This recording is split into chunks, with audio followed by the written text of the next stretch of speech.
journey of critical inquiry and social transformation. And with that, I think it's time we get this conscious party started for real. Hey, yo, everyone, gather around. It's story time. Brought to you by the University of Alaska Fairbanks, Department of Social Work, and a Conscious Party Productions. You are listening to The Critical Social Worker, a revolutionary storytelling podcast. A conscious party. Revolutionizing our minds. Elevating our consciousness. Changing our worlds. Your story. My story. Our story.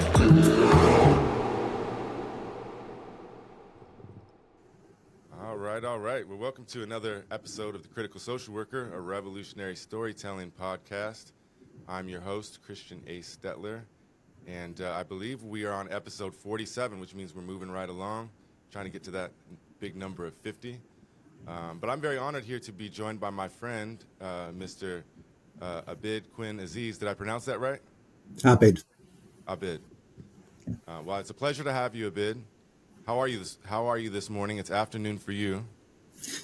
It's I'm very well, thank you. There's they've just been redoing the road outside, so luckily the big trucks have gone and they're painting the lines along the road. So I've been a bit distracted just looking out the window and watching people painting lines on the road. That sounds interesting. Well, here in Fairbanks, we're just enjoying that we're getting the rising of the sun at some point. Looks beautiful behind you. Yeah, it's always because of the angle. You know, we're so far away from the sun. The angles just create, super long sunrises and sunsets and different things like that. So we're very fortunate to have the return of the sun. But you, my friend, you're all the way across the pond, all the way across the continental United States and then across the pond. Yep. So we are going to talk about Wales in just a minute. Actually, my wife, Alicia, is going to call in. She's from the UK, so she's going to talk to us about it. So we'll wait for her. Okay. In the meantime, well, actually, let's wait a minute. It is Ramadan right now, and you are fasting, right? Yeah, it's about 10 days into Ramadan. So yes, fasting. No, I suppose the easier bits are no food and no water. The harder bits are no bad thoughts and no bad thoughts. Yeah, you want to talk about that a little bit? What does that mean? Yeah, I suppose the ideals of Islam about being forgiving and being focused on doing good and away from greed or trying to grab everything. And of course, in our society, we get used to all that kind of stuff, wanting that or wanting this or all those images and stuff. So the food and drink for me is almost the easy bit. I cannot eat and I cannot drink. Halfway through I might have to rush out and have a sip of water just to gargle, just if I dry up. But those are the easy things. But I cycle to work, and I just remember a few years ago being cut up by a car, because they always do that, and then wanting to say what I immediately came into my head and thinking, it's Ramadan, just smile. They're the harder bits, the keeping discipline, the not thinking bad thoughts, the being kind to people, especially when you think of some of the things that are going on. And it feels, I know I'm making it sound like tough and all that kind of stuff, and it is spiritual, but I think just the exercise of doing that, it's like a yearly reset where I just get back in touch with those things that are meant to really matter. And then when we do eat, I just look at all the waste that we make, and I get really naggy if the rest of my family leave any food, because this is precious. It's not. We've made it a thing that we just have. So it works on a whole variety of things. And then, of course, there's just some time in the evenings, just not meditating necessarily, but just thinking, maybe reading the Quran, not going on Facebook for a bit, not trying to stay off Twitter, that kind of stuff. Just changing the patterns that we get ingrained into. And they're the hardest things. When I don't smoke, I used to smoke, and I was chatting to someone a couple of days ago, and he was just dying for a cigarette, just waiting for sunset so he could rush out and have a cigarette. Funny. Well, I think it's interesting to think about in the context, like before we went live, we were talking about, the way that different people in different places perceive things.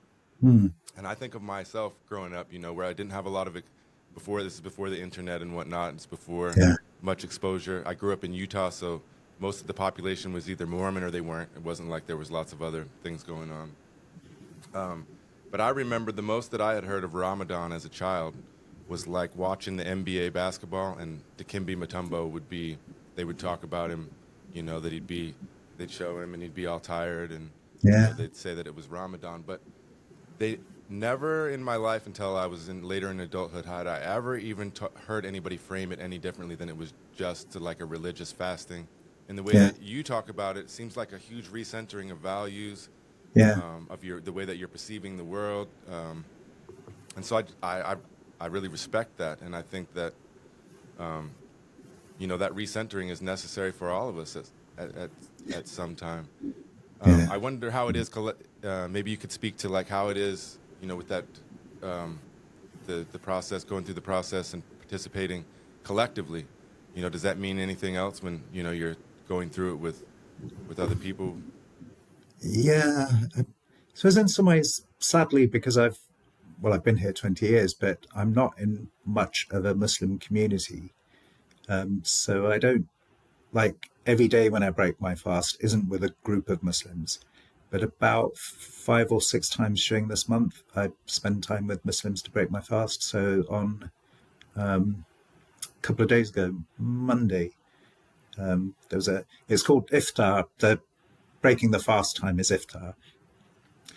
And we did a thing at the local museum, the National Museum.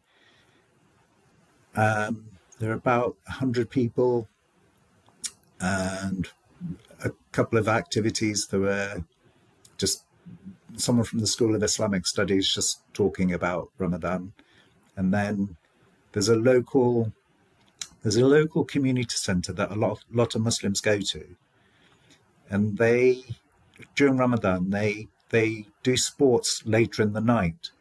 That I think about, if you're fasting, you haven't got the energy to be running around. So they do their things in the night. So they did a presentation, some ball juggling competitions, some children singing, and then we broke the fast together.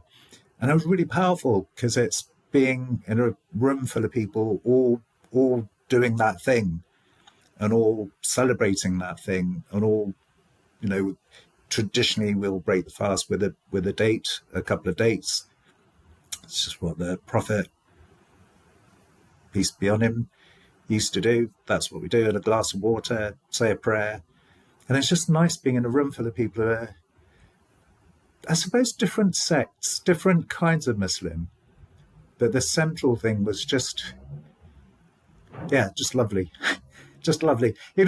Sometimes when you're with a group of people, you may not know them very well, but there's that kind of friendship bond. It was that kind of thing. Well, you were showing me your shirt earlier. Can you show us? Tell us about it. That's it says salam in Arabic, and salam is peace. So as Muslims, when we greet someone, we say salam alaikum, which is peace be on you, and the response is alaikum salam, and on you too. I just saw this quite a while ago and just bought it, and it is interesting when I wear it and when I don't wear it. And sometimes I worry when I wear it that someone might think it's a terrorist or a slur or a something. And then other times I feel really confident and comfortable and wear it with a swagger because I think it's a really nice thing. We'll talk about demonstrations and things later, but I'm here in Wales, and the police in Welsh is headlu, and peace in Welsh is hedich. and the Headley police is keepers of the peace. So a long, long time ago, when a police officer was looking at me suspiciously and then said, "What's that say?" So I told him, well, we had this really lovely conversation. It was about 20 years ago. And now every time we see each other, we chat, because for him, there was this barrier or this strange thing. For me, there was this barrier and this strange thing. And suddenly we broke that to recognize that our uniforms were saying the same thing. Yeah, that reminds me of a short story that I have of, misinterpreting things. And when I was a kid, it was popular to hold up the peace sign like this. Yeah.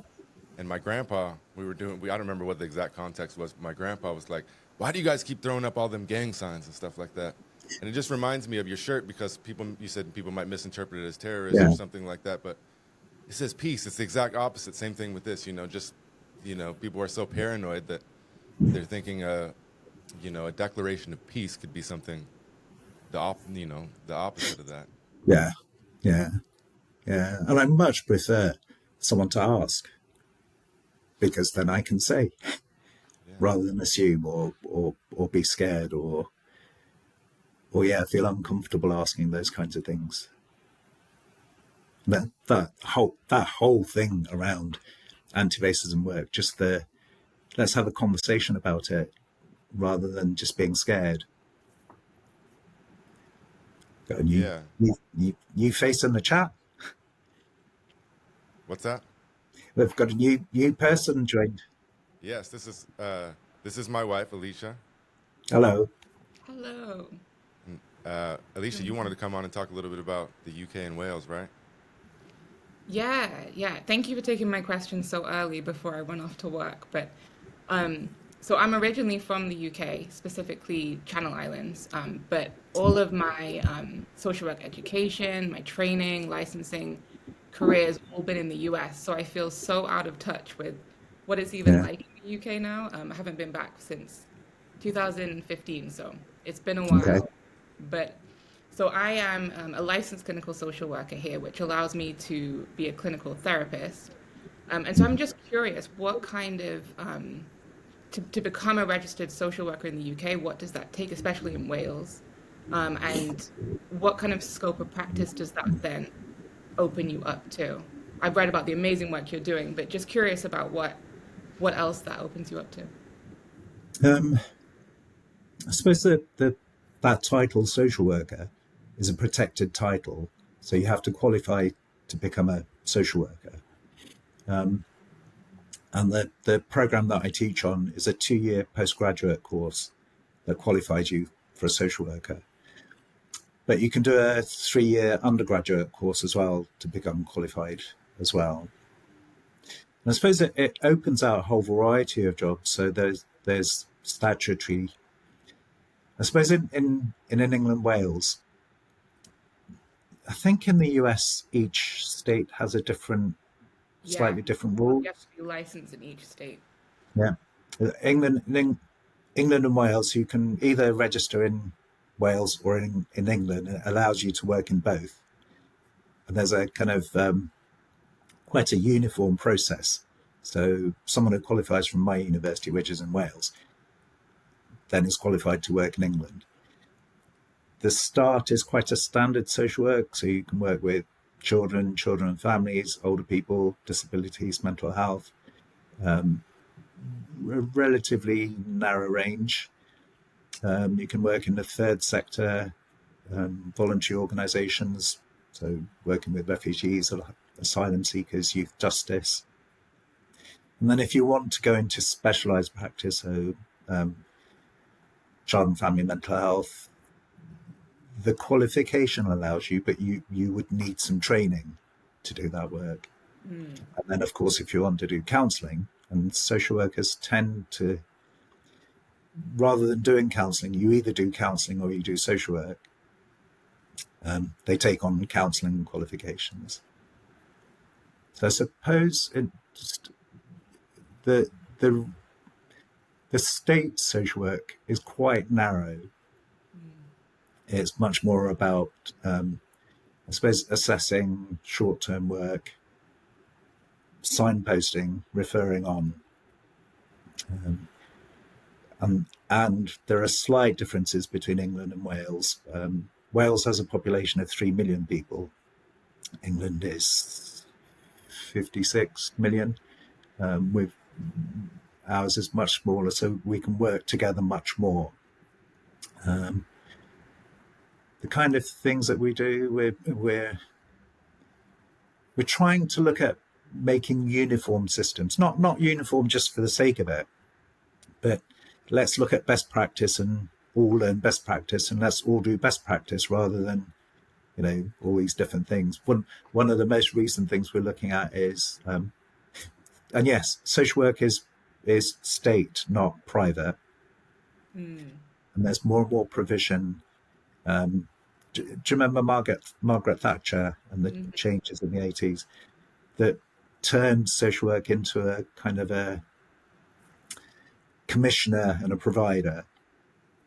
So social workers worked out what was needed, and then they went to someone else who provided the thing. Right. So the provision part became big business. So children's homes and old people's homes are big business. And over the last 5 years, people are starting to see that social work isn't a big business thing, because it's not about saving money. If you cut corners, it's not very good for people. So there are some children's homes that have really been condemned. There are some old people centres that are just doing minimal work. So there's a real push in Wales, especially, to bring it back into government ownership and government public service. So that'll be an interesting thing over the next 10 years. We're going through massive budget cuts on top, so we'll see how it goes. But that principle of social work should be there for everyone, should be free at the point of need, should be we should look at equity, not necessarily equal, but equity, but also work with communities so that if someone they can stay in their community with the support that they need, rather than us stepping in and taking over. There are some principles that we're working to, which paints a rosy picture, but it is really tough. We know how hard it is, yeah. Yeah, and real short-staffedness and that kind of stuff. So most offices aren't fully staffed. Lots of agency workers, so there are people employed by the local authority, and then employment agencies bring in social workers. And the employment agency is a business. So it takes a cut of the money, which means that overall there's less money. Mm-hmm. So that's the opposite to that rosy picture of finances. And I think the next thing, and we've done this in England and Wales regularly over the past 20 years, is just going out to different countries to attract social work. So we're doing a lot of work with Hong Kong social workers want to emigrate to Britain. And we're getting a lot of workers from Africa. I suppose the kind of moral thing is that do we go to poorer countries and take their best because we need them, we can afford them. So yeah, I don't know if that answered your question. Yeah, it really did. It really helped me to understand, because I was so unsure. And I think it's so important what you said about social work and kind of the equity and the business side of it, because in the US, I think, and Christian can speak more to this too as you progress through the podcast, but it has become such a big business. And so a lot of social workers are working in these organizations which profit off of our work largely. And it's a huge problem. And and so I think there's similarities and differences for sure between US and UK. But yeah, that really did answer my question. Thank you. Yeah. We're also, just in terms of change and difficulties, we've just elected a new First Minister today. Or not elected, appointed a new First Minister. So it's the Welsh Assembly. 20 years ago, it devolved from the UK government. So we don't have all the powers, but social services, we have powers. And for the past 5 years, the First Minister of Wales has been an ex-lecturer in my university with a social work background. And then the Minister of Justice is an ex-social worker. So you can imagine that their view of the world and how they work has a social work background. We're just appointed an ex-lawyer. Depends how far this podcast goes.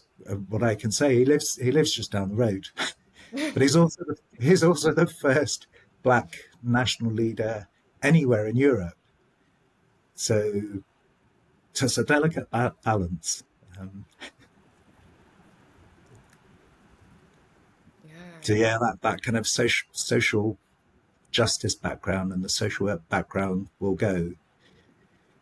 I suppose there are fears that the business model will become more prevalent, but we'll see. And going back to the small country and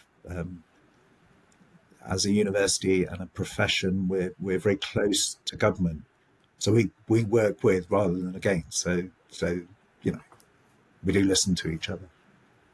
Right. Nothing like England. No, thank you so much, Abyd. Right. It's really nice actually hearing bits of your English accent come out as well. Yeah, I love every time I get to speak to someone from Britain, it brings out even stronger. I'm sure Christian's thinking, Yes. wow, it's even stronger now. So thank you. I All appreciate right. it. Nice to meet you. You too. Bye. Thanks, Alicia. Well, I think that bridges into a couple of different things that we could talk about. And we should talk about Wales, because I think, as you were mentioning earlier, people may not even know much about it or where it's at. But first, I wanted to quickly mention, what Alicia said about the United States seeming to go in the opposite direction of what you're talking about. And,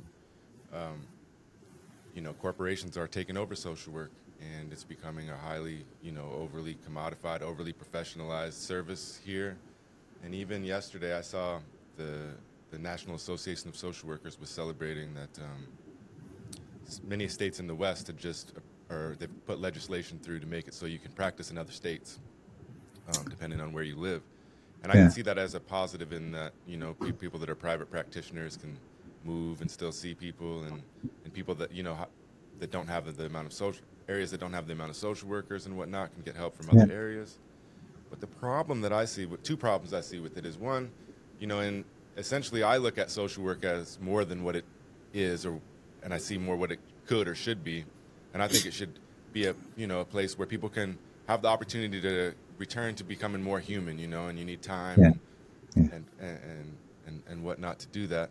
But I think if everything moves to being done via distance, not saying that you can't have a good therapy session or your social worker can't help you via distance, but it takes away that place-based humanity that should come along with social work. And then the other side of it would be that I just think, continuing along, I think that corporations will take advantage of it. And so I think in the future, rather than having a bunch of private practitioners, they're going to, corporations are going to take advantage of this. And then you're going to be in California seeing a therapist and wherever that you're not really related to. And your insurance company pays the $100 or $150 that it takes for the session. And that's the direction we're headed. So it's kind of scary for me. It's the opposite of what I believe about social work. How do you think that Wales is? How is it that you all are so different? I suppose. Well, the influence of government, and we also have a relatively recent law, the Social Services and Wellbeing Act, 2014, that came in 2016, and it puts the citizen at the heart of it. So the 5 principles it works to is working in partnership, early intervention, voice and control, so giving people voice and control, thinking about well-being. It doesn't define well-being, but it says well-being away from safeguarding, not just protecting people, but worrying about how people are. And this small area is split into 22 local authorities. So each local authority probably has about 200,000 people in, and each one will have its social work team. So I know what you mean about if it's uniformed and government led, it'll be centralized, but ours is still quite localized. When I started social work offices were in the neighborhood, and they were places where people would walk in. They've centralized much more, and I think over lockdown it changed much more as well. And I think one of the worrying things is because of lockdown, people are working from home much more. I'm working from home. People are working from home, and business or big organizations are seeing that they don't need those big buildings anymore. So they're creating almost like call center type places.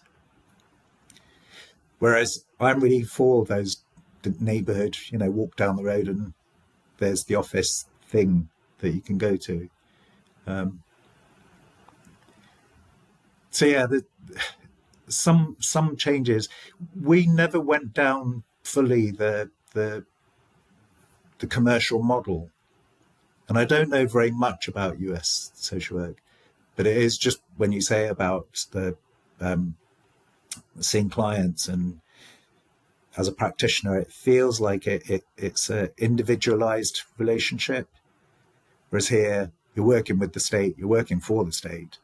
And I know working for the state sounds quite negative, but you're working for the state in an effort to re-empower those people. Yeah. Well, I think it's all about what the state is about, right?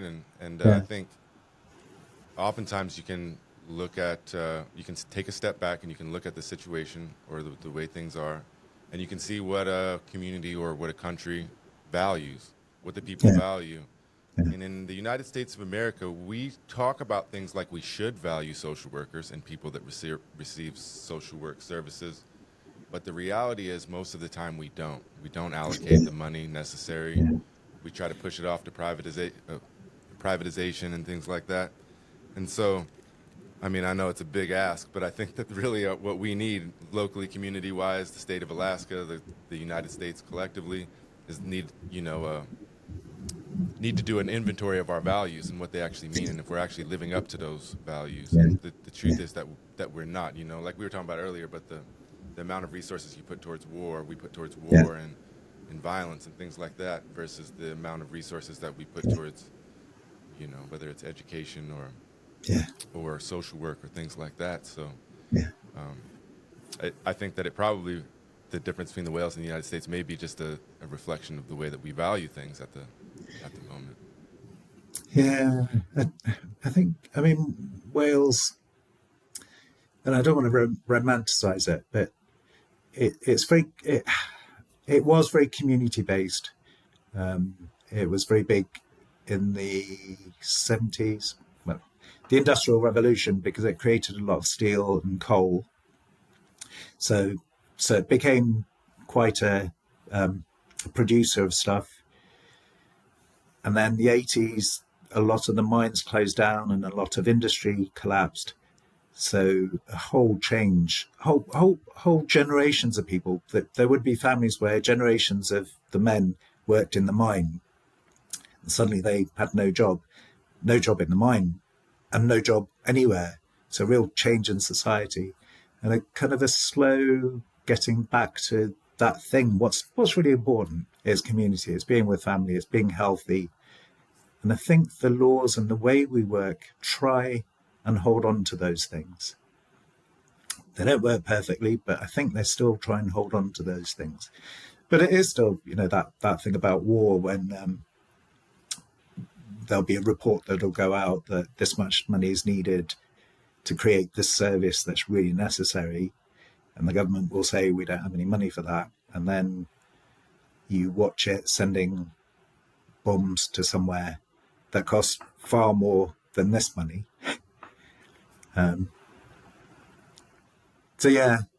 Some ideals. Just going back to when you said about doing an inventory of our values, it feels like social justice is probably a thread through Wales. And that bit feels different to England as well. but we'll see how the next few years go because of budgets, because of the changes in leadership as well. Yeah. Well, we should talk about Wales for a minute.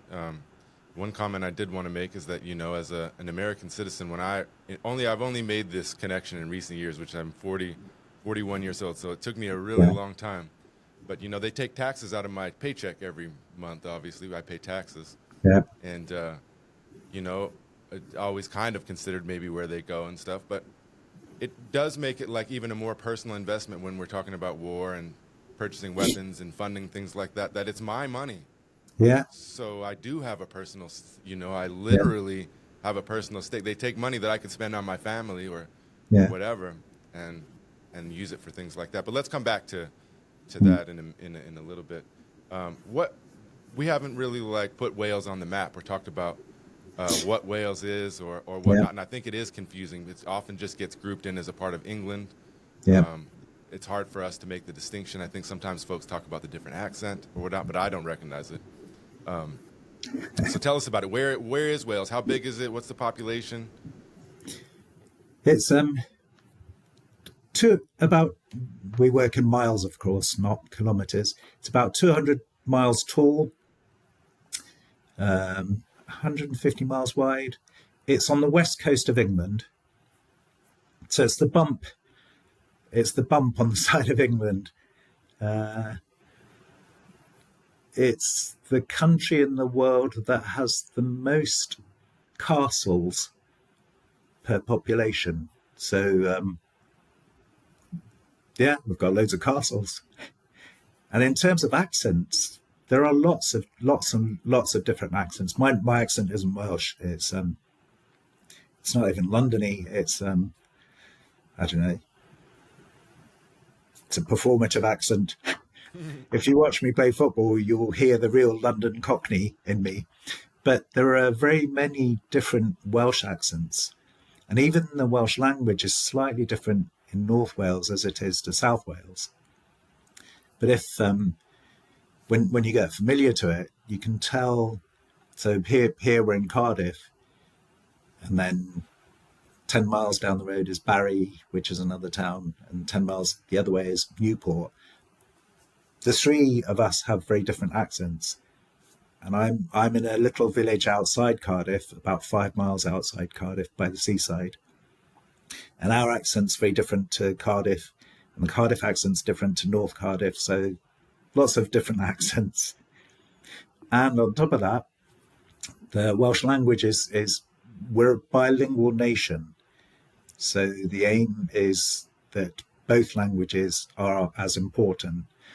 And of course, the proportion of Welsh speakers in Wales is much smaller than the English speakers. But we do things like official documents and road signs and all that kind of stuff is in English and Welsh.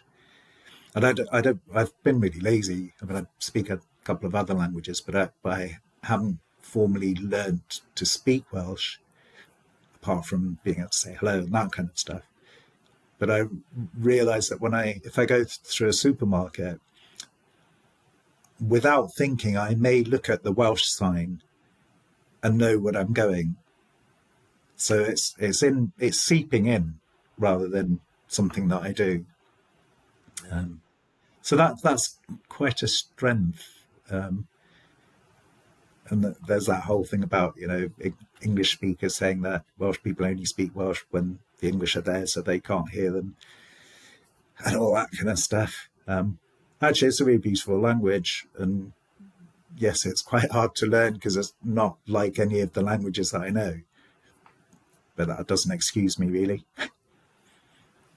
Yeah, it's interesting, because I never even, when I think the average American, including myself, when we think about, Wales, we don't even consider that there might be another language, you know what I mean? Yeah. And I even know that as a fact. I just still, in my consciousness, I just don't even recognize it when I think about it in that way. Yeah. I have David's calling in. He wants to ask you a question. Okay. Let's bring David on real quick. Morning, David. Hiya. Hey, Assalamu alaikum, sir. How are you? Welcome, Salam. I'm very well, thank you. How are you? I'm good, man. It's early in Alaska, but Yeah, Thank you. thank you for getting up so early. I'm actually enjoying the conversation, and through hearing you, you seem so updated with a lot of different information that's going on in our world today. But I also I also understand that you're a practitioner, educator, researcher. Just I'm brand new to this social work situation, and doing all of those things. How do you stay so updated with the latest developments and practices in social work? I mean, what is it? What kind of things do you do to stay so updated with all these different things? Hmm. I'm not sure I am that updated in all the thing. I was just when I was preparing for this, I was thinking someone's going to ask me this question, and I won't have a clue. I suppose some of it is just interest. It's when you're interested in something, you keep up to date with it. In terms of, I was talking about the law. Um, I helped develop some training around bringing that law in, so I had to learn it, but also I do bits of teaching on there. Um, Current affairs, new stuff, yeah, just interest. I've stopped watching the news though. I've stopped watching mainstream news for the last few months just because I don't believe it. Um, Absolutely. but yeah, it's an interest. It's an interest. But obviously, I'm here doing a podcast with you, and I'm the kind of guest, so I'm going to sound clever, aren't I? I'm going to sound like I know all this stuff, but we're only talking about the things that I know. So you might ask me a thing that I don't know, and I'll have to tell you I don't know. Yeah. There was an Does that article. sound like a cop out? It's not. It's not Sorry, go on. actually. The thing about it is that even the information that you've given so far, you wrote an article about COVID-19, and you kind of spoke on it earlier about how things change in the landscape. Um, would you mind speaking more to that? I mean, just that information alone. Sometimes I know just looking around, you can get an idea what to say or what's going on in our communities. But you wrote Yeah, that article about COVID-19, and you mentioned it earlier of how it changed the landscape. Do you mind expounding on yeah. that? Okay. Is that from the book or from the journal? The journal. Do you remember? Okay. I mean, I'll just tell you a bit about the journal because it was really quite exciting, and I think the changing landscape really made sense there. Um, so with COVID, just my wife was shielding, so we had to be really careful. And there I was going to university teaching in a room full of 50 people. So it became quite important. But as we got into lockdown, an old external examiner and someone else that I knew we just messaged and we said, let's how about we write a journal, just a short, not a huge thing. We'll just write a couple of articles. And I'd done some work with people who use services, so service users, around things like recruiting for social work students, helping us with teaching. So I said, yes, and let's include people who use services. So this journal suddenly happened, and everyone we asked said, yeah, I'll write something about it. Because I suppose in lockdown, everyone was stuck at home anyway. Um, so the landscape here totally changed, and it was really weird. And I think one of the things we've all done is put it away in our head because it was quite painful. The the the total silence outside because there was no one outside. Um, the the sky. I mean, where I live, the pollution isn't too bad. But if you go to the sea, which is about a 5 minute walk away, you can look across the river to England, and there's a haze above it, just of traffic pollution. During COVID, it wasn't there, and there were birds everywhere, and all that kind of stuff. And the I think people's humanity was scared, but it came out. So we would knock on each other's door and say, I'm going to the shops. Do you want me to get you something? Are you okay? There's a couple of older people who live across the road. Just knock and just, are you okay? Do you need something? And lots of centres, so pubs, bars open to let older people meet to have their meals rather than being isolated. So a real kind of going back to humanity. Other things that happened were just this social work, the kind of panic and not being able to spend time with people, doing it online. And that felt really uncomfortable. That my background was child protection. You go into a house and you see it and you look around and you sense it and you smell it and you hear it and you feel it. You can't do that with Zoom or Teams or whichever platform you use. So that really changed. And then our teaching changed as well, where we had to learn online teaching almost at the drop of a hat. There was I'm not too IT literate just because of my generation, I suppose. But I suddenly learned and it became really comfortable. So we learned this totally new way of being and working. And there were some real good things about it, that yes, we weren't meeting face to face, but we made sure we'd arranged like a online coffee. Because what was happening was I was meeting my students for that hour for a lecture, but I wasn't meeting them just to talk about what happened in the football yesterday or what was on TV or what the weather was like. So we're doing these coffee things. So we almost had to learn. We had to create things to do the social. And I think remembering those things is really important because we forget those, don't we? If we don't need to think about them, we don't think about them. So I feel like I'm just rambling all over the place and I'm not sure if I'm answering your question. No, it was actually just where did it come from? It was how did that come about? Okay. I'm very fascinated when we hear other social workers from even across the seas, but just all around the world. I'm fascinated because I'm very new to it, and whether political or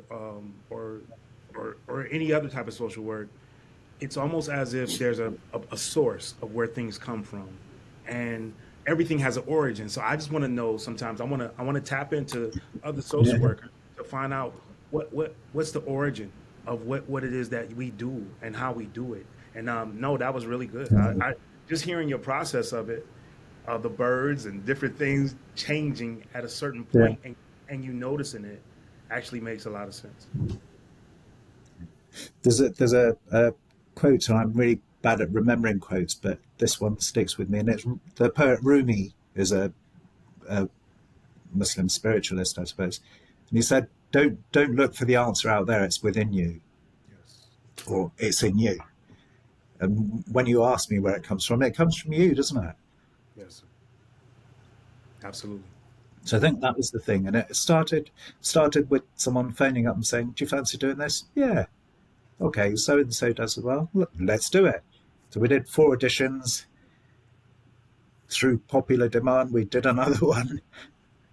But we said, no, we can't carry on. We just do this. So we did 4 editions of this journal. And it was great, a whole different thing. Had pieces by social work students, by people using services, by politicians, by ex-social workers, Yes. academics. So, yeah. Well, just letting you know, it's out there for people like me, all the way across the seas to read it, and I really appreciate that. Oh, great. Thank you. Thanks, David. Always a pleasure to have you join us. Well, I keep thinking about, the idea of peace keeps coming up, and we've even, touched on social media and stuff a little bit. And I actually deactivated my Twitter account yesterday, which I don't really use it productively at all. I just kind of get sucked into things once in a while. But it's like, for example, for Twitter for me, because I stopped watching mainstream media in the United States. I mean, I guess I'll catch clips here and there. Yeah. I used to watch, and I guess during previous election cycles and whatnot, when I got involved, I felt betrayed because I believed certain things, and then I came to become disillusioned by them later on. And so I don't trust the mainstream media at all. I feel betrayed by them. And same with certain political sects and things like that. But Yeah. the one reason I did like Twitter is because of, you know, the access to other people's ideas and other people's perspectives on things, and specifically Yeah. currently, you know, Israel-Palestine. And the reason I deactivated is because I felt like I was wasting time, but also because at first it seemed like I was kind of able to get into like these little niches of people and whatnot, but it seemed Yeah. like my Twitter feed devolved into this side or this side just yelling at each other. Yeah. And I can do no Yeah. wrong, and you can only do Yeah. wrong. If that, it's like it reminds me of to make it biblical. And I use this often, but where Jesus advises them to take the plank out of their eye before Yeah. they try to take it out of somebody else's eye. But it feels like all social media is like, take the plank out of your eye, but I'm not going to look at the one in my Yeah. own eye. Yeah. So I just get a little bit tired of it, but I really feel called to advocate for peace, and to know more about what's happening in the Middle East, what's happening in Israel, Palestine.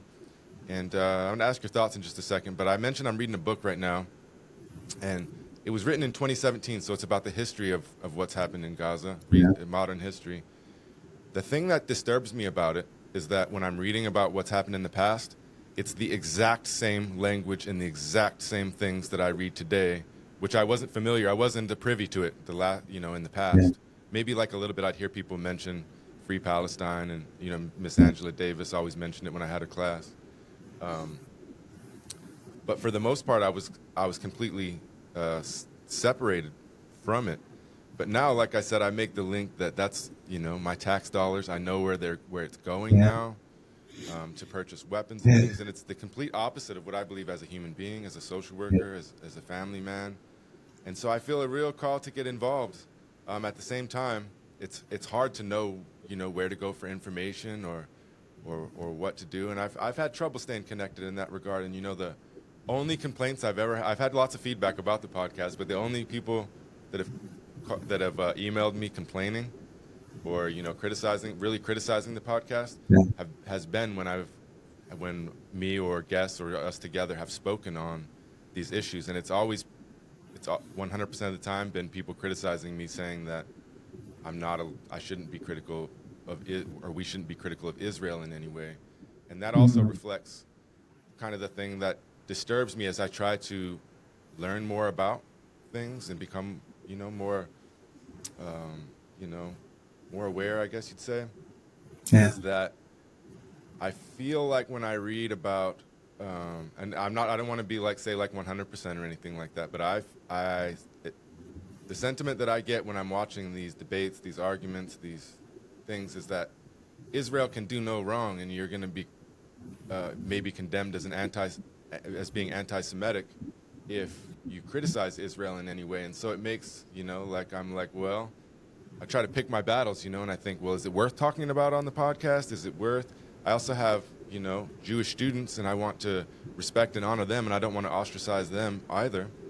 And so I find myself, you know, I guess I am collecting information and, you know, I feel like talking about it, dialogue is a way to move forward.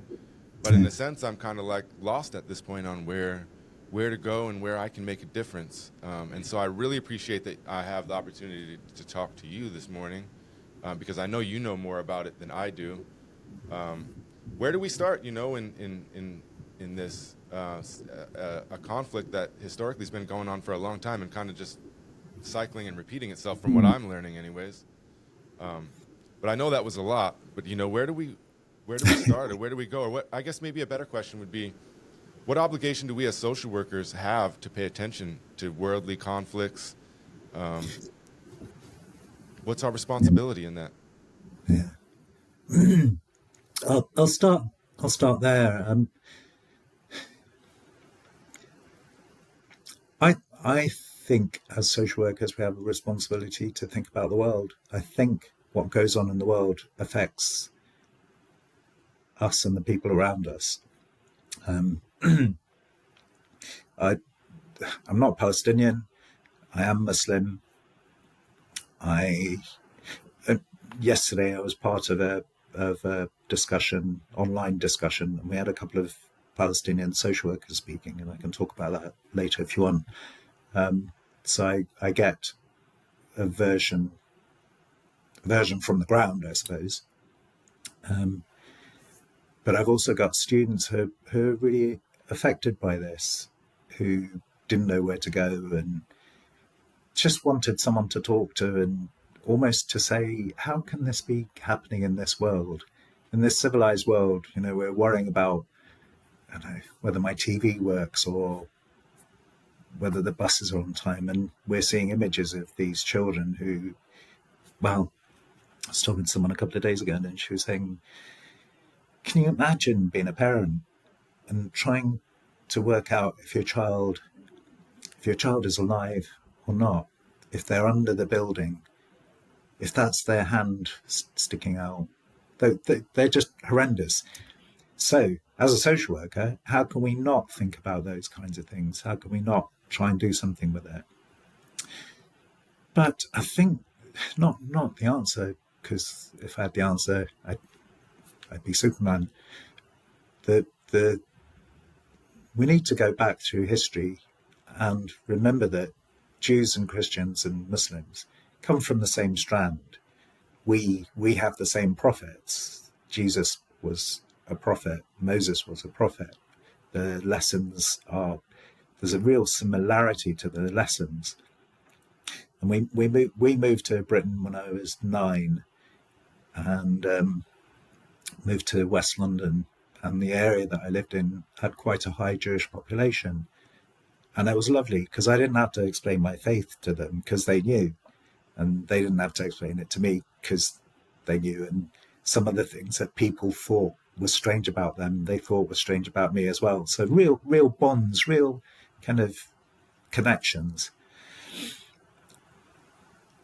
And then I think the politics gets in the way, and I think the West, I think Britain, Germany, have are really guilty or responsible in this, where they created this thing.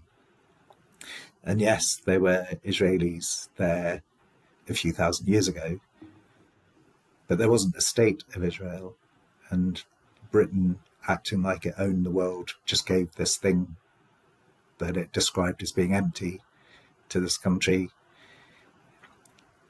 And I think the politics has created the fight. So for me, it's really, I'm really clear that it isn't about Judaism. It's about Zionism. And Zionism is about, it's quite a white supremacist state that has quite similarities to apartheid South Africa. On Sunday, I was at a demonstration and I walked with a medical doctor who was born in South Africa, who did lots of work there and is doing some work. And the similarities are huge. And then you hear stories of individuals within that who live next door to each other and respect each other and do the same things and all that kind of stuff. But the media or the narrative that's thrust on us makes us hate each other. So the marches are called hate marches, and they're terrifying and all that. And on Sunday, a Jewish woman spoke, and there's a group of Jewish people against Zionism, and she spoke, and she was saying the same things that we're saying. And she can be Jewish and anti-Zionist. So I think it's going back to this saying salam, and in Hebrew it's shalom. Very similar, and we have really similar roots. We have really similar kind of displacement things, feelings of oppression. My magic wand would be to almost re-wake that and to throw out the Hamas, who, yes, they're elected, but it wasn't like one of those fair, open elections. Netanyahu, yes, he's elected, but I don't think either of them have the interests of the people at their heart. It's all about power and control and all that kind of stuff. And yeah, what happened on October the 7th was horrible, and I condemn what was done. And I often think if I lived there and my son had been bombed to pieces and I'd had 10 years of being treated like an animal and my wife was stopped at checkpoints every day, I might get a bit angry. I'm not going to go and rape anyone, but I would fight back. So I can't, yes, I can condemn their actions, but I can't just say they're inhuman or they're animals or whatever. And it didn't start on October the 7th. Last year, we had a session with one of the refugee camps, Ida refugee camp, which is near Jerusalem. And Munta Amira, who's the director of that, was arrested. I think he had a couple of broken ribs and he was in administrative detention and then finally released without charge because there was no charge. He spoke at this event last night. He was imprisoned for 3 months. He lost 30 kilos in weight. He wasn't sure where his son was. That isn't humanity, and it's not doing anything for either side.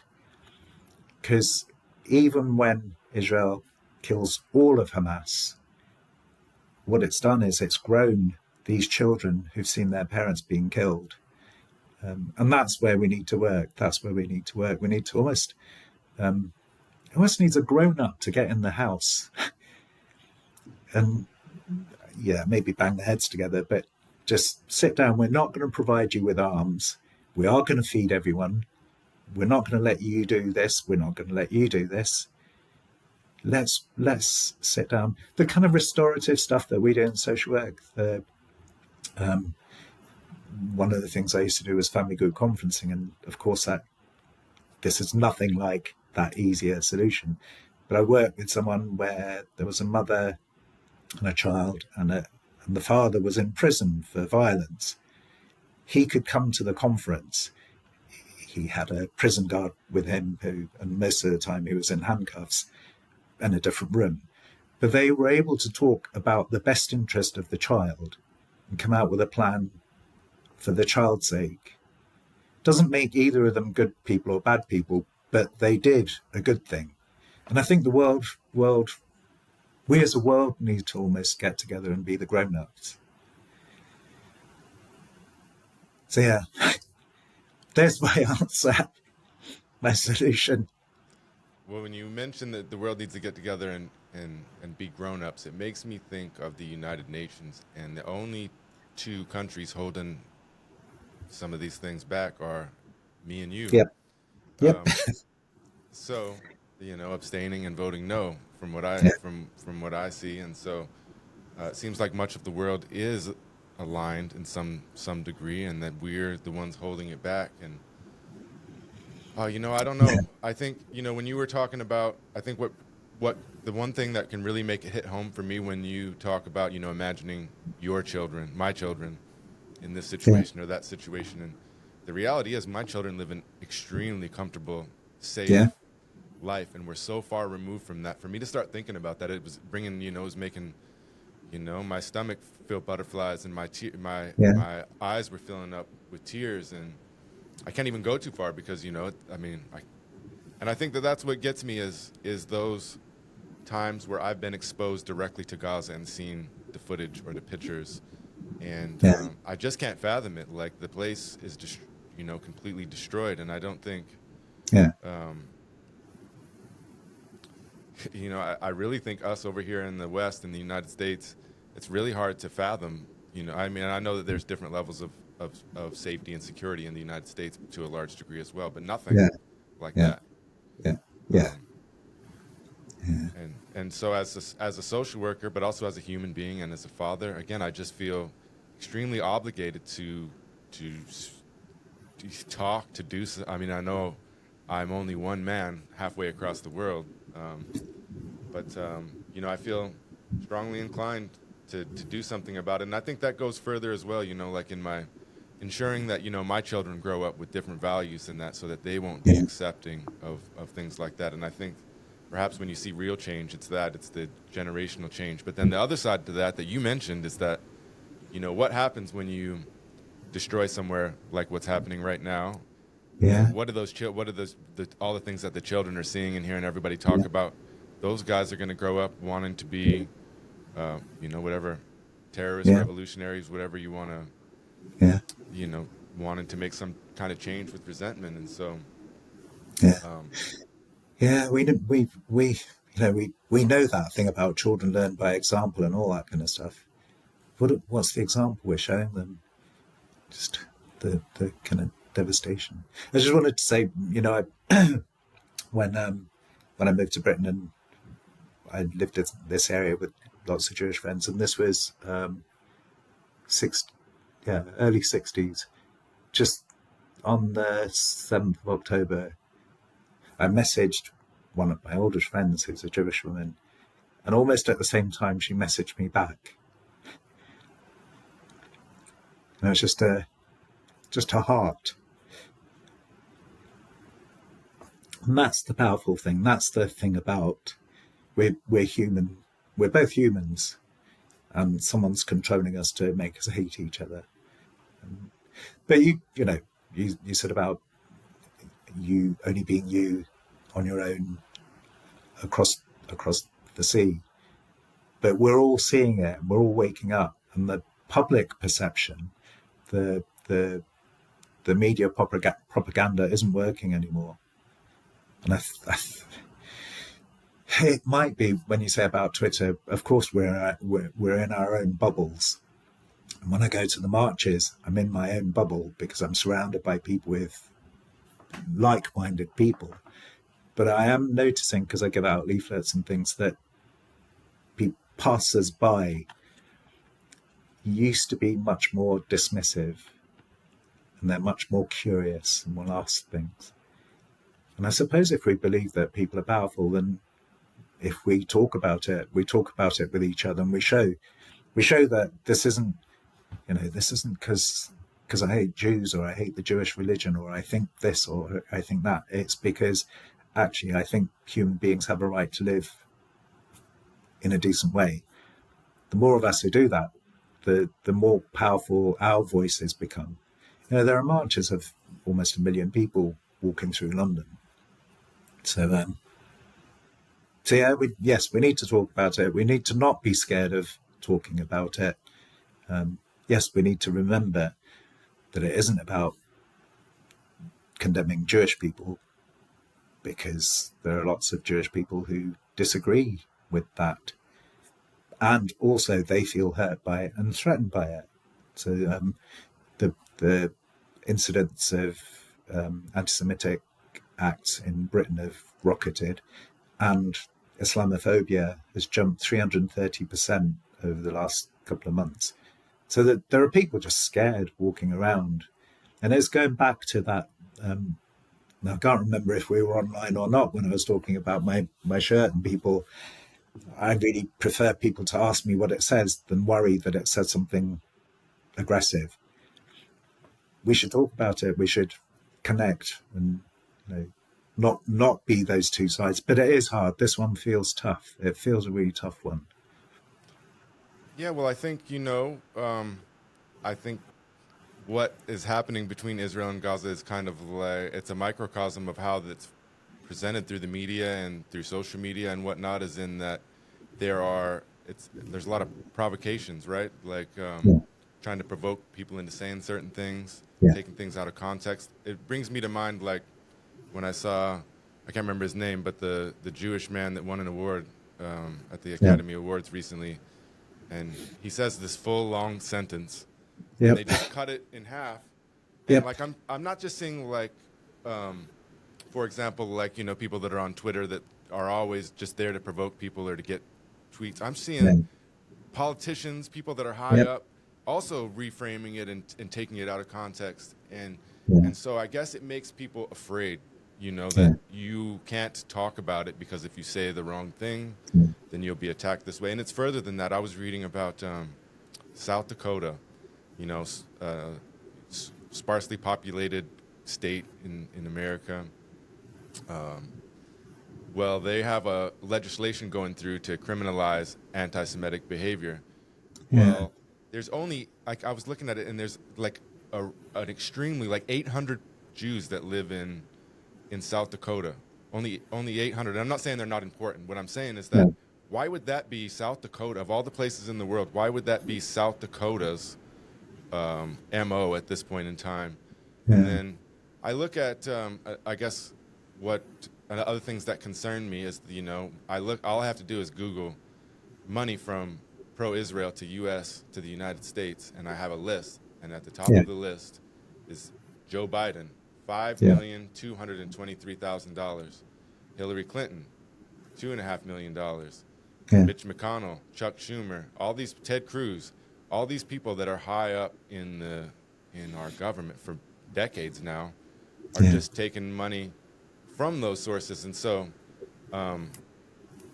again, when it comes back to the money and they're taxing me and sending the money over there, it reminds me of, I was reading a book about, you know, the old Colombian drug lord Pablo Escobar. Yeah. And he was reflecting on how America had demonized him, and which he'd done a lot of really, you know, he'd done a lot of things, let's put it that way. Yeah. But he said, look, you're always trying to demonize us Colombians, but let's think about some things.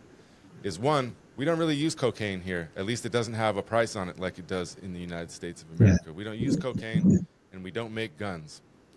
So are we the only ones that are basically saying, you know, are we the only ones complicit in here, or are you creating, does America create its own, you know, cycle of problems? And I think that's what we don't realize sometimes, is where our money goes and the way that America contributes to things. And so whether or not you have, even if you don't have a personal stake, either way, you're still contributing, even if you don't mean to, via, you know, tax dollars. And so as long as America continues to have a cult, I think that the Democrats especially are always talking about gun control and things like that.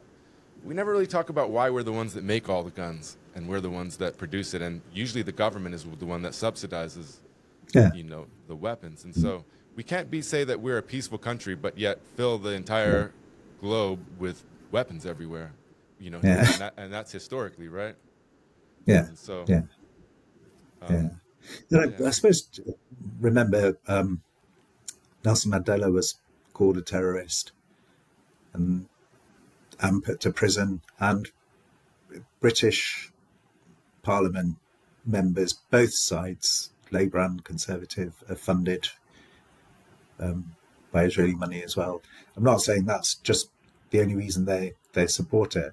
I think one of the interesting things for me is the massive support that Germany are giving to Israel. And I think there's a guilt complex, that there's a kind of, we did this. They're almost bending over backwards. So that, was it South Dakota or somewhere where the law about anti-Semitism, I think Germany are being really, really strong, really, really strident about what they declare as anti-Semitic. It's just some of the terms, and you know, jihad. Jihad is the battle. It's a battle that I have. You know, when I was telling you about trying to not swear at someone who cuts me up when I'm cycling, jihad is the battle that I have with myself to do the right thing. That's what jihad is. And now it's being called, that's a terrorist call. And of course, yes, there are bad people who use that as a call to arms, but it doesn't make every single, I think there are a billion Muslims in the world. It doesn't make every one of us a terrorist or a bomber. So yeah, looking at history and the connections and how things are influenced and how the narrative is shaped, like the award winner whose sentence was just clipped. Jeremy Corbyn was the leader of the Labour Party in Britain for a long, long time.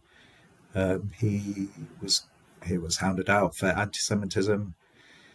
the Ford report that looked at it thoroughly by a lawyer came to conclusions that challenged that notion, but we don't talk about it because it doesn't fit the narrative, and he's seen as an outsider. I don't know if you followed the stuff around Diane Abbott, who's the first black MP in Britain, who someone came out with just some really awful stuff, and he's a donor to the Conservative Party, so he apologised and it was okay. He didn't apologise for being racist. He apologised for being rude. He was allowed, and it's that we've it needs a revolution.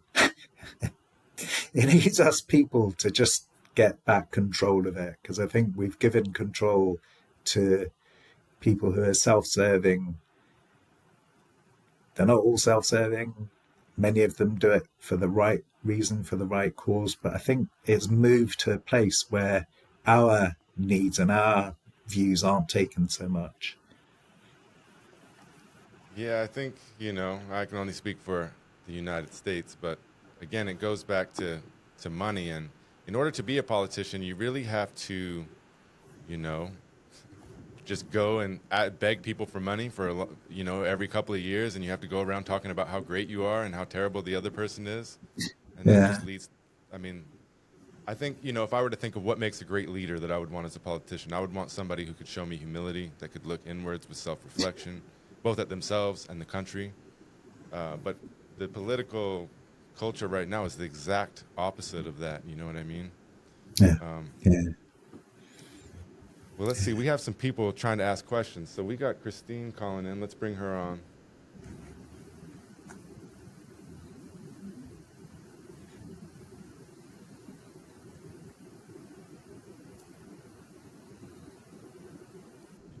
Hi, Christine. Can you hear us?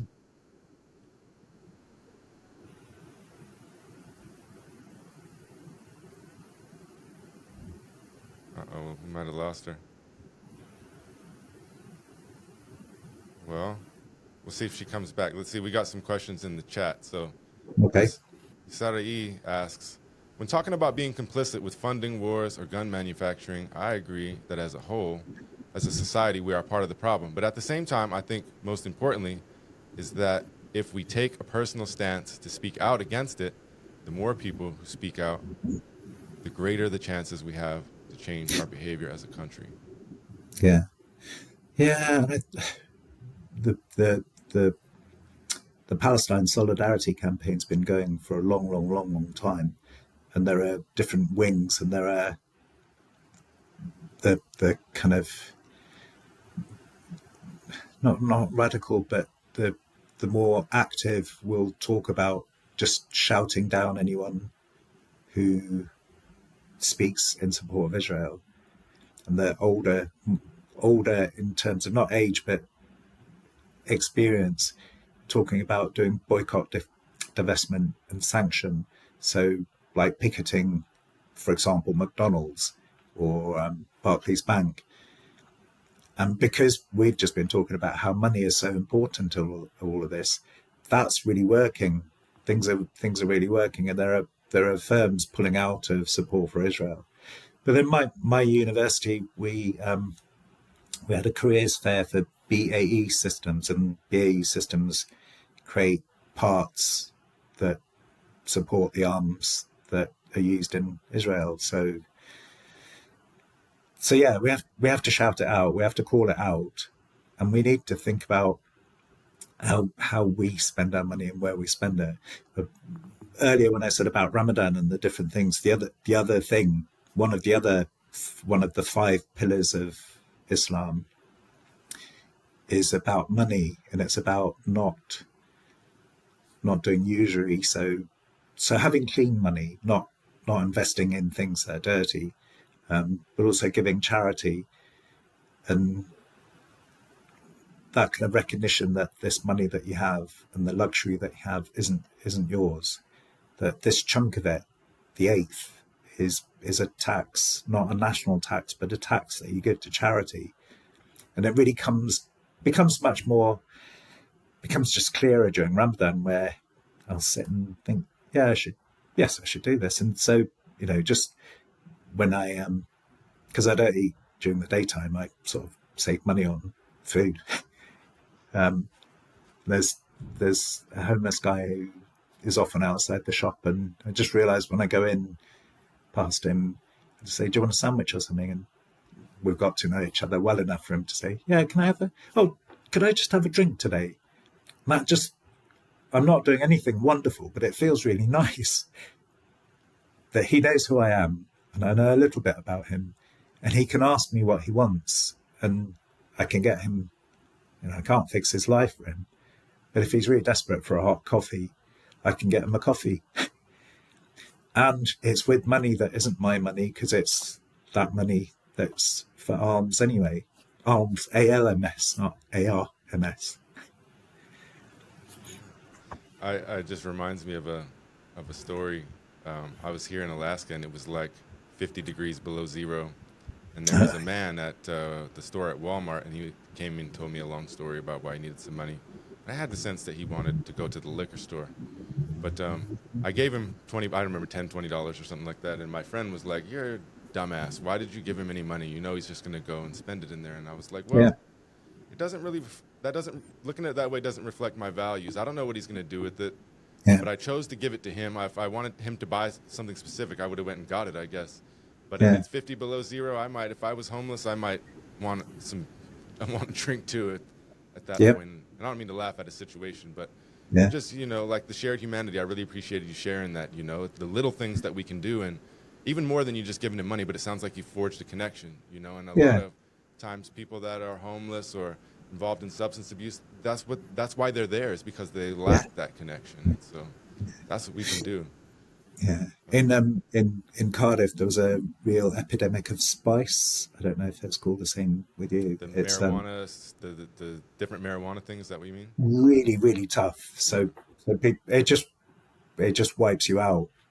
And people are not condemning them, but they're all on spice. Well, if I was on the street, I'd probably do worse. I'd want to be out of it just to get through the day.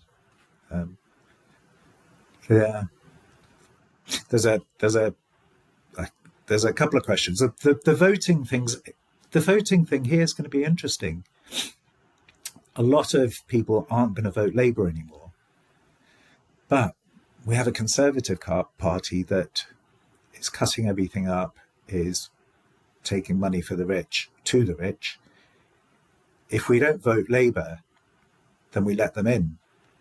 But we can't vote Labour. But we can't vote them. So if we don't vote, it just keeps the status quo. I suppose in Wales, we're slightly lucky. There's the Party of Wales, which is quite a socialist-y kind of party. So we've got a third option. But a lot of people are just really torn, and a lot of people just won't vote. And that will just let the Tories in. Yeah, and reflecting further, I'll just read Simone's comment. She says, I can't vote for Joe Biden again. He's funding genocide. I've lost all belief in politicians really caring for people. What are your thoughts on voting for the lesser of two evils? I see Trump as worse as far as climate, social issues, etc. But there are two sides. Sides of the same coin. I feel hopeless and tired. And I think, if I could just say something real quick, I think that it's one of the major problems I have with the way politics has gone in America, is that they call it the Trump scale. And so any politician is always from the Democrats, especially Biden, the president, anything that happens, well, at least it's not as bad as Donald Trump. Well, at least it's not Trump, but look at Trump. But like, I'm not looking at Trump, I'm looking at you. Yep. If that makes sense. And so I feel very similar to Simone. I don't know about I think that there is a lesser of two evils in some ways. Yeah. But if you look at it, with the lesser of two evils, we've been in war the whole time the guy's been in office. So, you have any thoughts? Yes, thoughts, but I don't know which way I'm going to go. I mean, in Wales, as I say, it's easier for me because I can vote for the Party of Wales. They came out to support Palestine. They support the social care changes. So they do good things. It's a small party. It won't win enough to be the government, but it'll be big enough to be a coalition with the government. So it's a kind of dampening thing. If I was in England, I really, really, really don't know. And even today or yesterday, there were senior Labour is the left wing, Conservatives the right wing. There were senior Labour people talking about how great Margaret Thatcher was. Margaret Thatcher, who started the decline in our communities. So yeah, I'm sorry, Simone, you'll have to work your own dilemma, and it is hopeless, yeah. And maybe that thing about us speaking and us being more active, that maybe we will become more and more representative, and we will stand local councils or local places. Yeah, and an But interesting. yeah, don't ever stop talking about Palestine. That's what they want, for us to forget it, and we won't forget it. I think there's a intriguing candidate in the United States, Robert F. Kennedy Jr. But the one area that I find really questionable is his stance on Israel, and so Yeah, I don't know. I have to see if he evolves on that or yeah, whatnot. But I think there was some pressure put on him at some point because yeah. he kind of changed course a little bit. We have Danelle, who's here with us. Oh, okay. Hi, good Hello. morning. Morning, Can you Danelle. hear Hi. Good afternoon. Okay, good. I just wanted to make sure you could hear me. I'm a Yeah. little coupled up right now. I just had surgery. So Hope my, you're feeling my better. computer is this way. Yeah, I just wanted to thank you for coming on, and these podcasts have helped me learn a lot for social work. Thank So, you. yeah, my question Thank to you, and thank Christian. yeah, thanks, Professor. My question for you, I wanted to ask if you had any advice on how we can apply Indigenous values, which, Indigenous values, we respect all people and the non-living things also. And how can we address that in the broader issues like anti-Semitism and the conflict in Palestine?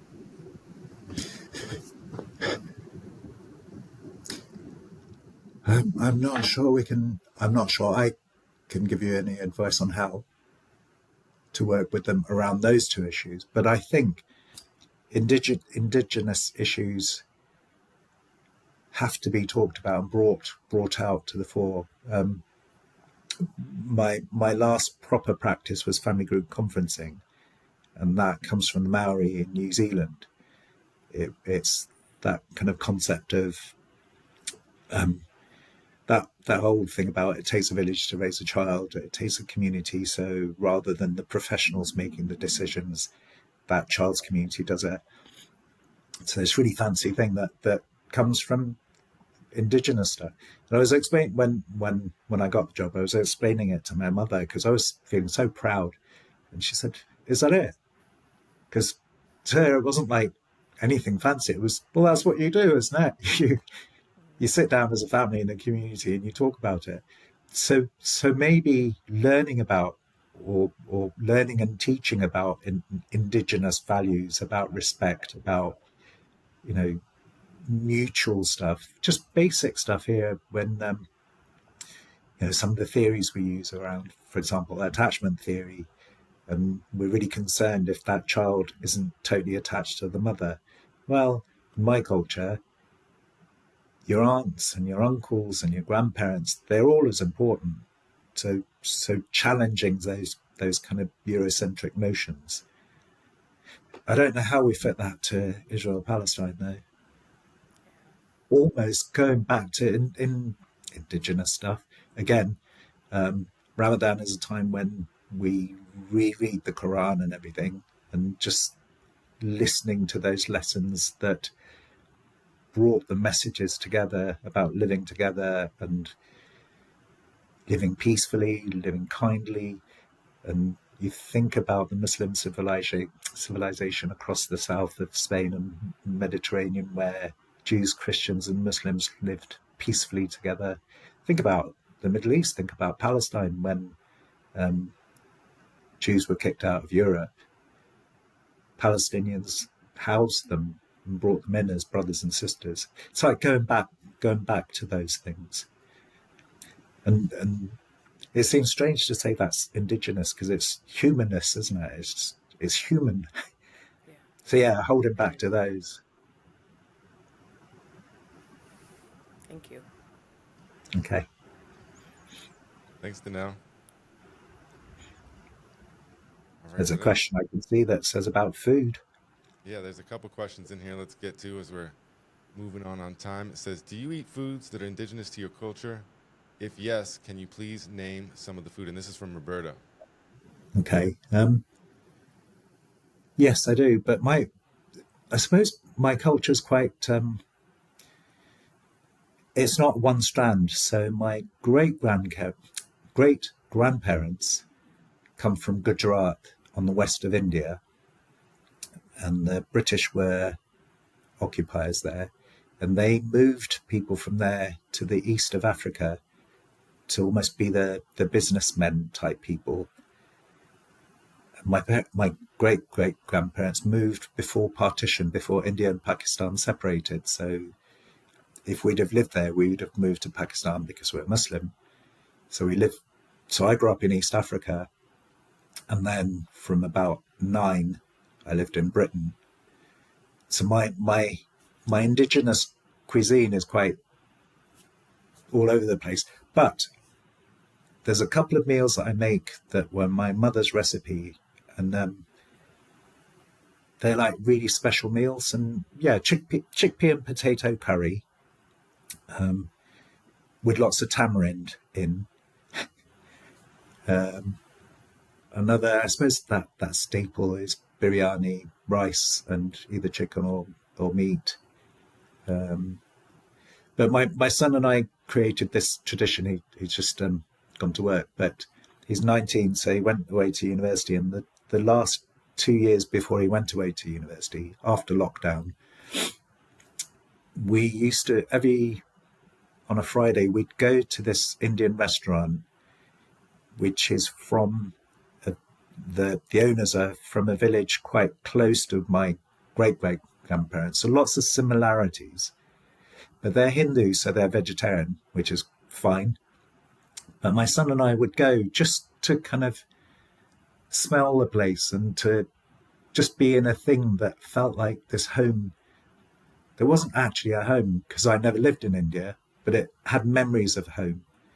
And I'd let him pick a weird thing every time, so we'd end up with a thing that we'd never tasted before, and we'd try it.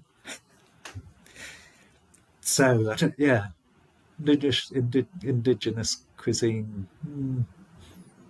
Yeah, that, I suppose. Chickpea and potato curry is a real favourite. Samosas, I made some samosas yesterday, and they're easy. Well, easy. And dokra, which is it's like sponge cake, but made of chickpea flour and spice. So you steam it, and it sort of grows like a cake, and you have chunks with mango and coriander chutney. So there's some of my favourites. And of course, I eat all the other stuff as well. I don't eat pork, I don't eat bacon or ham or anything like that. Of course, Wales is famous for lamb. So there's a famous Welsh dish called cow, which is lamb soup with lamb and leeks, a national vegetable of Wales, with tomatoes and potatoes and carrots. Fancy asking me questions about food during Ramadan when I'm fasting. Can you see my mouth watering? You're making me hungry too. My wife actually packed me a breakfast and I forgot to eat it. So I'm sitting here thinking about it. But one of the things that my wife has introduced me to, which is really weird, but that I never had tried it, but it's just different chickpea dishes, chickpea curry, different. Yeah. We use chickpeas all the time. I never even knew that they existed growing up. I'll email you my mum's recipe. I will try it for sure. Okay. I appreciate that. Okay, well, we got a couple more questions from Christine here in the chat. She says she doesn't know much about Ramadan, and she wants to know, how old were you when you started practicing? Is it a coming of age or a family discussion? Is there a special ceremony? Do you feel your thoughts on social work are more positive when practicing? So just in general, it sounds like she wants to know more about it. Okay. The Muslim sect that I belong to, I'm a Shia Ismaili. If you were Canadian, you might have heard of the Aga Khan. You may not have heard of him, but he's our spiritual leader and guide. So we tend to not fast as a sect. We tend to not fast the 30 days. As I was growing, when I went to university, I just met groups of Muslims and decided I wanted to do it. So I suppose the fasting for a month thing, it was in my 19 or 20 or something like that. My son, he doesn't believe in that man in the sky who controls everything. So he's fasted every now and then. And there are times when he gives up chocolate for a day, but there's no compulsion. I don't force him to. I just tell him what it is, what it's like for me. I think in terms of coming of age, yeah, if I had my way all over again and we were living in a country where everyone fasted, I wouldn't make my son fast at a really early age. I'd maybe, have a day without sweets or a day without television, and then build up and let him or her decide. There isn't a special ceremony for starting to fast. There's a ceremony at the end of the month, Eid, which is traditionally you put your best clothes on and go and pray, and then spend time with people and eat. And then thoughts on social work. Yes, I think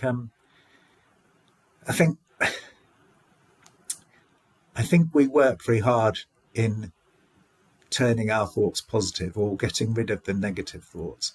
So there's reflection about the mistakes, but asking for forgiveness for the mistakes and being forgiven for the mistakes, and not carrying the depression of I'm a horrible person. The positive or the possible that, okay, I've done horrible things. I don't have to keep doing them. I can do better things. And if I do lots of better things, then I don't need to think about the horrible things. That sounds very simplistic, but I think that's where I am. And yeah, over the year, I'll slip back into those habits. I'll sit on Facebook for far too long. And then it'll be Ramadan again, and I'll just think, right. So it's like a yearly reboot.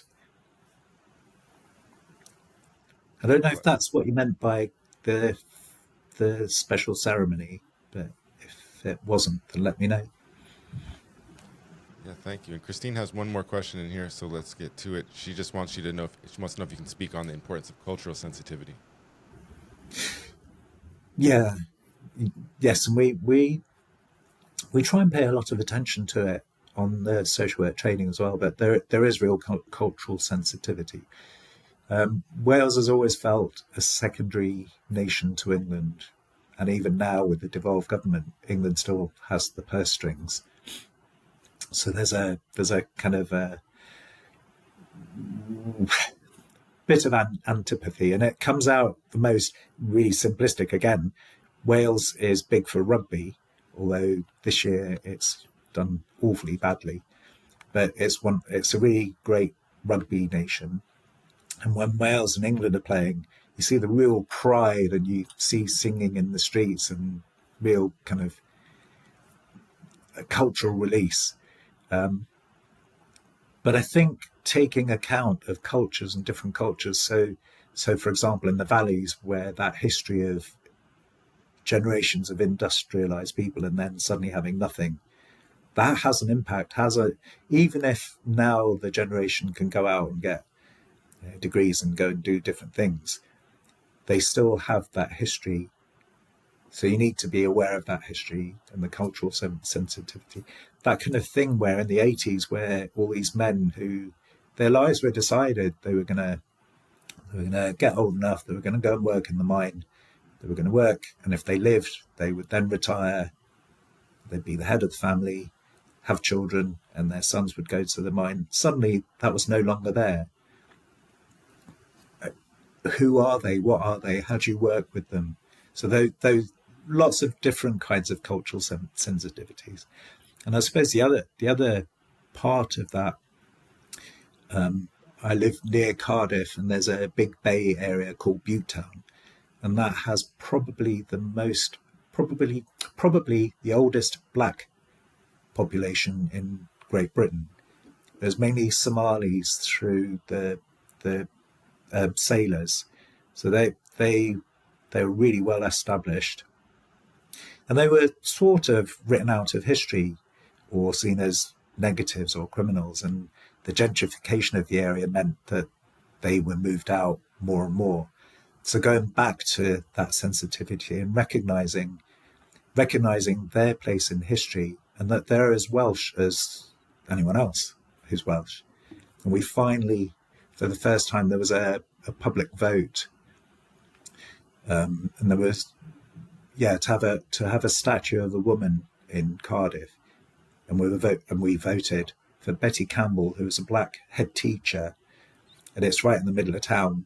And it's like a real kind of totem. And now, from today, we have a black First Minister.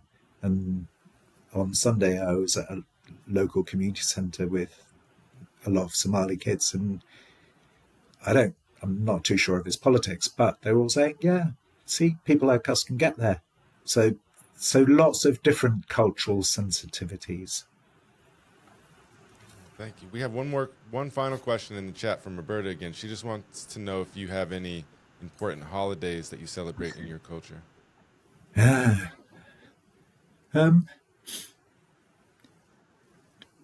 For my sect, Navroz is really special for me.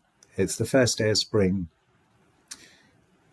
and of course, because of the different places we live in around the world, doesn't necessarily have to be the first day of spring, but it is a day where you think back and you look forward, and you kind of refresh yourself.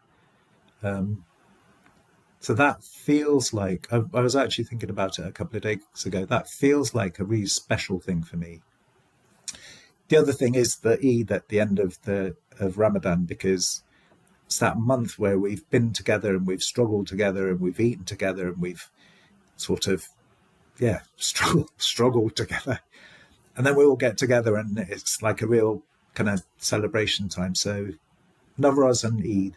There's the other Eid as well, but that probably comes third to me. Those celebrations. Thank you. All right, we got one last caller. I got last minute, so to bring her in. This is the last audience Okay. question. Hello. Good morning, Sarah. Can you hear us?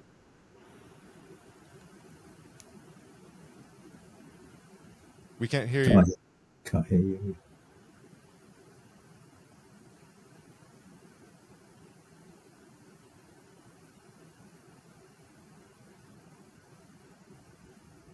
Do you know type it? Sarah, call my phone and I can stream you through.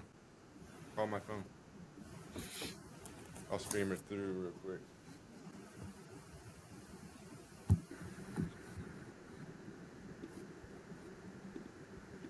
What about now? Oh, we can hear you. Okay, perfect. Hi, so on the same topic of cultural sensitivity, you were talking about trainings. Do you guys have special trainings or like trainings that cater specifically to assisting or giving tools to people of color? Or is this something that you yourself have to attend? Both. There's in Wales, we now have an anti-racist Wales action plan that was led by the government and a couple of ministers, but also influential people of colour impacted that and made it happen.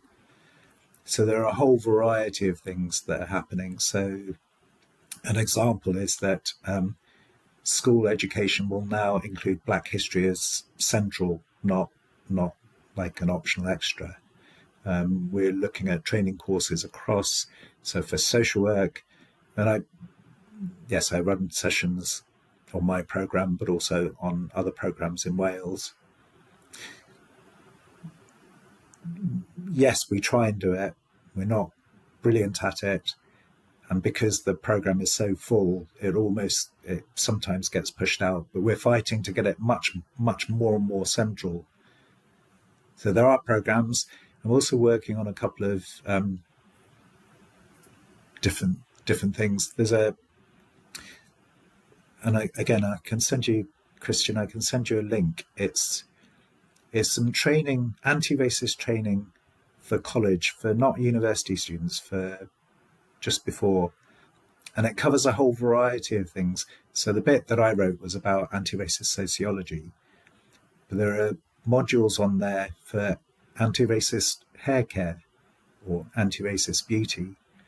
And it's an online thing. There's a bit where you can go down this virtual street and knock on someone's door, and there are 6 houses with 6 different people, and you can go in and they'll tell you their life story, which is brilliant because sometimes people won't have heard a person of colour's life story. So that's one thing. Another thing, I've worked on a training package for social care workers, not necessarily social workers, but people who might do residential work around anti-racist work. So yes, there's more and more developing in Wales. There is some work. The Children Act in 1989 was the first time the law said you have to give due consideration to race, religion, language and culture when you're working with children and families. So there are roots in there. Some people do them well, some people don't do them well. Research, there's very little research in Wales. There's research in England that just says, yes, it happens, but it's often left to the lecturer of colour or the students of colour to bring those things out. And one more question kind of related to that. I feel like people of color typically gravitate towards social workers or therapists that are also people of color. Do you feel that doing that takes away from the opportunity for people who provide social work to not be able to develop the tools to help them? Yeah. Yes. I'll give you an example. At the university, I was part of a staff Black, Asian, minority, ethnic plus network. And we'd go to these meetings where we were looking at policies and things. And we'd have very polite conversations. But we're on 2 places. So every other meeting was at the hospital. So a few of us would share a taxi to get to the hospital. And coincidentally, all the people who shared the taxi were Black and Asian. And in the car, in the taxi, we'd be just firing ideas and talking and not having to explain ourselves. Then we'd go into this meeting and the conversation became really different, where we were guarded, we didn't speak out so much. So yes, people who aren't people of colour miss out if we talk amongst ourselves. But when we're put in positions, we don't talk for ourselves often. We moderate our language, we code switch and all that kind of stuff. So yeah, I don't know. There's not like an answer. Yes, both, but you have to make it safe. And for us, talking about our own stuff, it's labour. It's not. I don't mean I want to be paid for it, but it hurts and it costs, and it has an impact.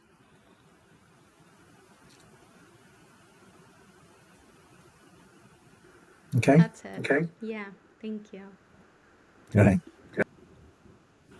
Thanks, Sarai. Well, all right, my friend, there's a lot I wish that we could have had time to talk about. I think we could have had a great conversation around anti-racism and things of that nature, among other things. Yeah.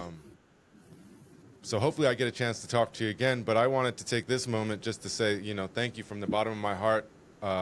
It's been a pleasure getting to know you recently. I really appreciate you coming in here, sharing your stories, your wisdom, your knowledge, your experience, your expertise. It's been a pleasure talking to you, and I want to give you the chance to share any last words you might have. Yes, thank you so much as well for asking me. I think you found me on Twitter or something, didn't you? I think I found you before Twitter. I found you after I talked to you that first time, then we connected. Yeah. Thank you for asking me and for making this process actually feel quite easy. And I think I put in an email, you feel like a friend. We've met twice. In terms of last things, just going back to probably the first question, and I can't remember its name, but where does it come from? It comes from you. It's within us. It's us. It's there's another saying, and it's on my door, and it's from the Conference of the Birds, which is another Sufi story, where all these birds get together and they follow one, and they're looking for the leader, and they go through all these adventures, and they're trying to find the leader, and then they get to the end, and it's pointed out, you're the ones we've been waiting for. So be the one that you're waiting for. Be the person, be the social worker you would want your social worker to be. Be the person, treat people like you want to be treated. So they're my words of wisdom. Yeah, I appreciate it. And again, I think we could talk about that for a while. So I hope I get another, I'm sure I'll talk to you again, but I hope that we get another opportunity maybe for a podcast, and, maybe one day I'll make it over there and we can shake hands. I was going to say, you'll have to come over. Yeah, well, the wife's from there, and I've never been there, so we'll get over there at some point. We ended up having a bunch of kids at one time, and so it's been life has caught up with us, but we'll be over there. We'll be over there sometime soon for sure. All right then. Well, again, Take care. It's been an absolute pleasure talking to you. I wish you the very best, and let's keep the friendship going. Yeah. Salam alaikum to all of you. Take care and have a good afternoon. Thanks. All right, Bye. bye-bye. This episode was recorded live on Wednesday, March 20th, 2024. This episode featured Abyd Quinn Aziz, and it was hosted by Christian Ace Stettler.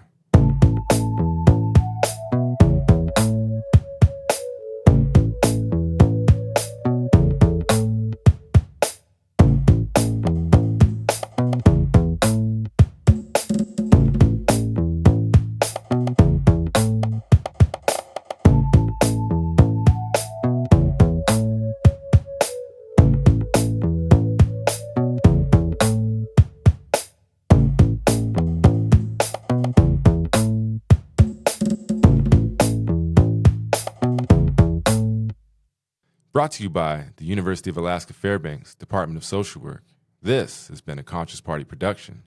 You've been listening to The Critical Social Worker, a revolutionary storytelling podcast. Your story, my story, our story. All right, everyone, until next time, keep being revolutionary. Peace.